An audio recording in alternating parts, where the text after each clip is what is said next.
Effective immediately, I am banning Mr. Sterling for life from any association with the Clippers organization or the NBA. Peace, people. I'm JoeV, and welcome to the JoeV Show. Today we went out and did a small segment and got the opinions of the people on today's topic, which is about the NBA LA Clipper owner Donald Sterling, who was sanctioned today by the NBA Commissioner Adam Silver. Donald Sterling was found on tape recording making racial remarks to his ex-girlfriend. Here's what the people thought about his sanctioning and his racial remarks. Honestly, it's been going on for years. We're not shy from it. Everybody acts like, oh, he's the first white guy to say something like that.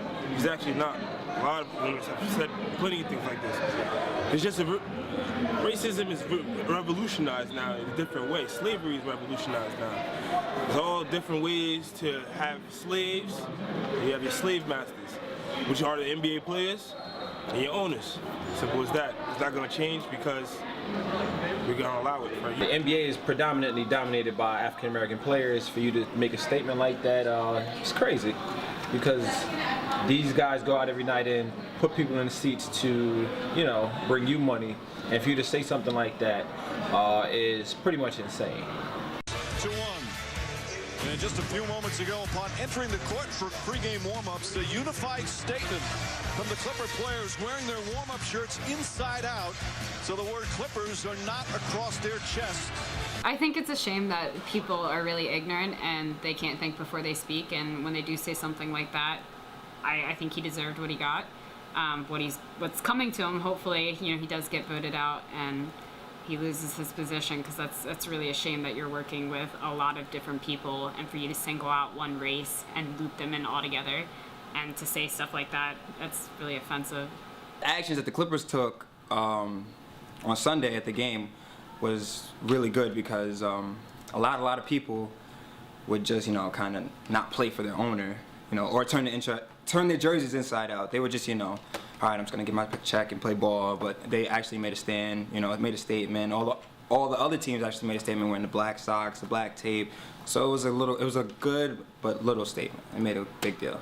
People are people, no matter what color your skin is, no matter what you do, for a living, no matter what car you drive, no matter anything. People are people, and everybody has feelings. It's just because you're a certain type of person doesn't mean that you have the right to say or do whatever you want to do. You always have to present yourself in a responsible way. Clearly this guy didn't do that, and he deserves the punishment he's getting. And I think a lot of the other owners have been releasing statements about that, saying that they fully agree, because they know that it's a different age and they're part of the fan group too. And even though he might want something a certain way, A, it's racist, B, they're a part of his income.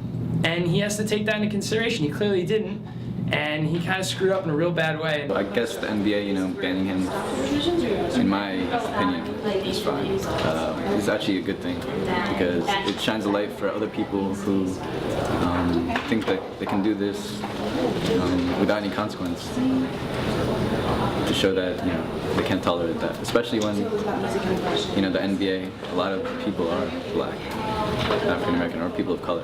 We saw key players come out to the middle of the floor, take off their logo shirts, and wear their warm-ups inside out. Now, an equipment kid quickly picked up the shirts, not realizing.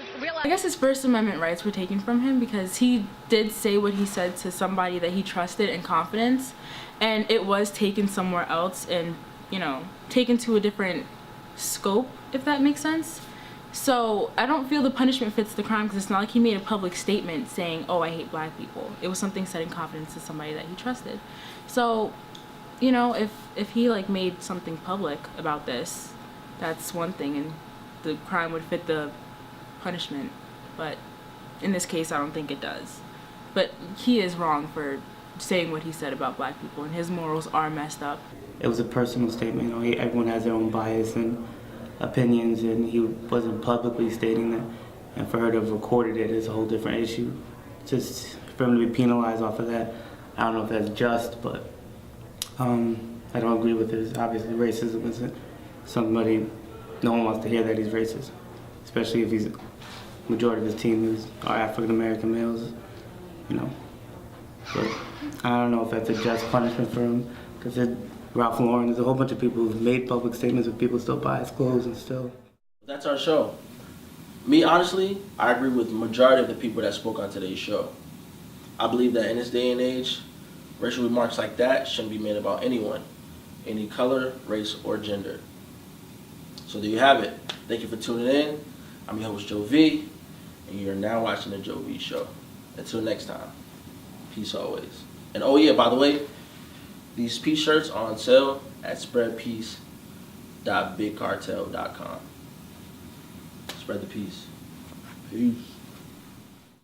I wasn't charmed since my public school days in competition with my cousin, trying to get the waves. Remember Shorty? Used to rock them Moesha braids, singing Total Can't You See with them black Chanel shades. Mama put the twist in my hair.